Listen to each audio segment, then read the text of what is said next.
Pemirsa, pemerintah Kabupaten Buleleng, Bali mengkarantina sebuah desa karena ada 16 warganya yang positif COVID-19. Sementara itu di Sumatera Barat, pemerintah Kota Padang melakukan penyemprotan disinfektan di Pasaraya setelah 36 pedagang dinyatakan positif corona.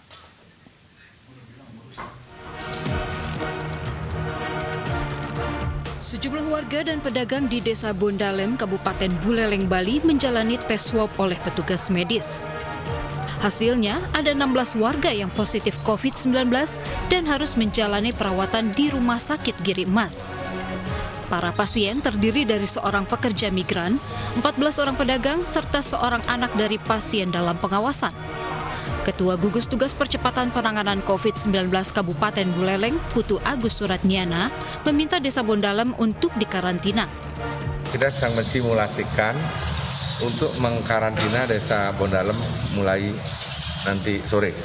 Jadi karena kemarin saya sudah mendapat hasil swabnya malam, jam 11 malam ada 16 orang yang transmisi lokal, ya sudah positif swab. Jadi kita hati-hati betul masalah Bondalem ini. Dan desa-desa lain yang di luar Bondalem sudah minta tidak ada interaksi ekonomi, sosial dan apapun, ya.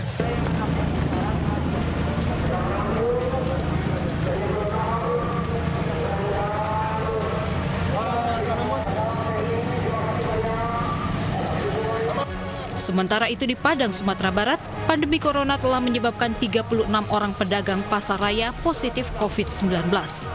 Untuk mengantisipasi penyebaran COVID-19 di pasaraya, Dinas Perdagangan Kota Padang telah menutup pasar selama 5 hari, yang dibarengi dengan penyemprotan disinfektan.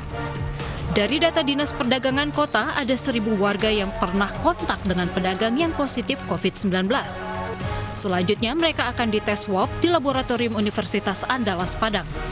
Dari Buleleng, Bali dan Padang, Sumatera Barat, Pande Wismaya, Budi Sunandar, iNews melaporkan.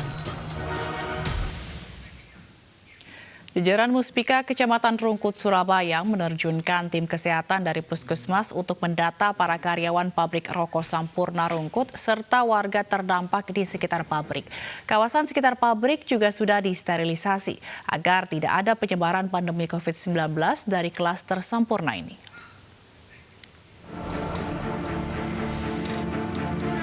Kawasan pabrik rokok Plan Sigaret Tangan atau SKT 2 Rungkut milik PT Hanjaya Mandala Sampurna di Jalan Kali Rungkut, Surabaya kini tertutup rapat setelah ditemukan 2 karyawan meninggal dunia akibat positif COVID-19. Manajemen Sampurna resmi menghentikan sementara kegiatan produksi pabrik sejak 27 April 2020. Penghentian sementara bertujuan melakukan pembersihan dan sanitasi menyeluruh di area pabrik. Pihak Kecamatan Rungkut, Surabaya sudah berkoordinasi dengan tim kesehatan Puskesmas Kali Rungkut, Surabaya untuk melacak dengan mendeteksi dan mendata alamat para karyawan pabrik rokok Sampurna yang terindikasi positif corona maupun karyawan lainnya yang terimbas penutupan pabrik termasuk warga sekitar pabrik. Ya, setelah kita mendapatkan rilis bahwa di situ ada terjadi hasil rapid test yang reaktif, langkah kita adalah koordinasi dengan Kepala Puskesmas Kali Rungkut untuk mendeteksi siapa-siapa dari yang terdata itu. Langsung tim dari Puskesmas turun untuk ngecek alamat yang dimasukkan di data itu. Dari hasil data itu nanti kita olah. Selanjutnya kalau memang dia masih tinggal di sini dan ketemu, nanti kita akan beri permakanan untuk terdampak COVID-19. Sebelumnya diberitakan 34 karyawan pabrik rokok terkonfirmasi positif melalui hasil swab dalam tes gelombang pertama. Mereka dievakuasi dari hotel ke rumah sakit. Pemindahan dikarenakan pihak hotel sudah tidak mau menerima pasien positif dirawat di tempat mereka. Sementara itu data penyebaran COVID-19 di Jawa Timur terus mengalami kenaikan. 1.037 orang positif, 171 pasien sembuh, meninggal dunia 112 orang. Dari Surabaya, Jawa Timur, Yuda Prawira dan Rahmat Ilyasan, iNews melaporkan. Petugas gabungan masih menemukan pelanggaran yang dilakukan sejumlah pengendara, khususnya roda 2 selama pelaksanaan PSBB tahap 2 di Kabupaten Tangerang, Banten. Demi memberikan efek jera, para pelanggar diberikan hukuman berupa push-up.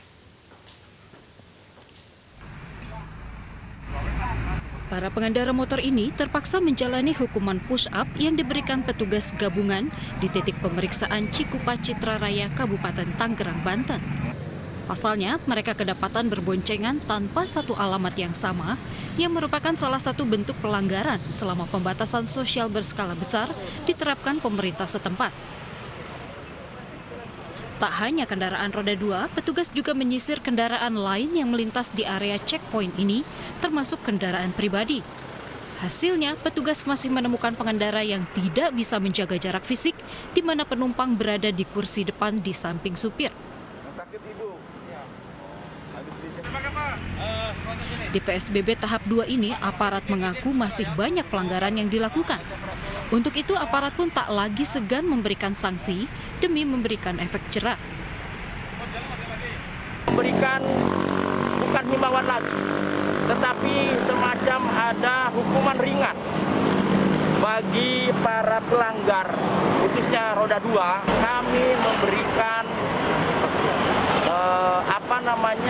hukuman sosial lah.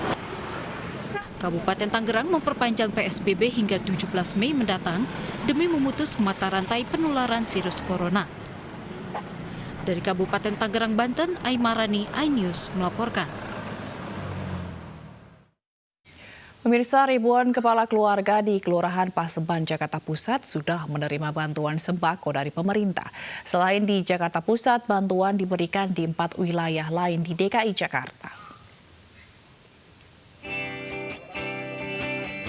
Melalui Kementerian Sosial, bantuan sosial berupa sembako diberikan kepada masyarakat yang terdampak pandemi corona di 4 wilayah di DKI Jakarta.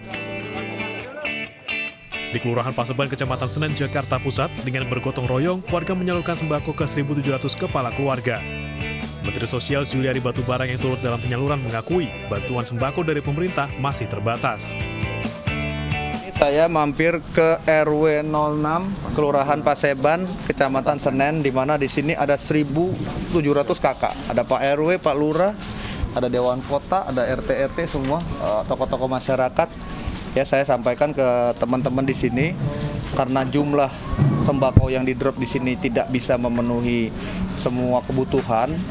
Saya sampaikan tadi ke Pak RW, disaksikan Pak Lurah dan juga ada RT, Dewan Kota juga ada, ya, dari Polsek, dari Koramil ada, bahwa tolong agar keluarga-keluarga yang sudah mendapatkan bansos-bansos sembako sebelumnya, sebaiknya jangan dikasih lagi. Bukan artinya mereka tidak berhak.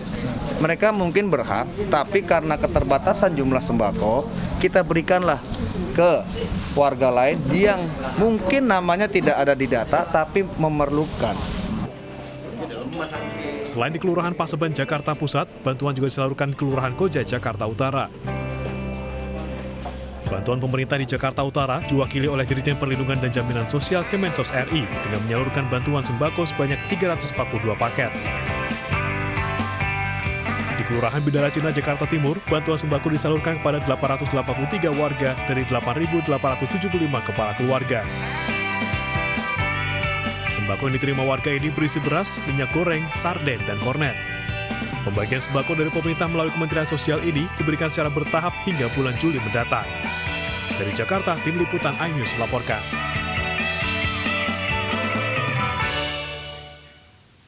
Dan bagaimana pengawasan pembagian bantuan sosial yang diberikan kepada masyarakat miskin agar tepat sasaran?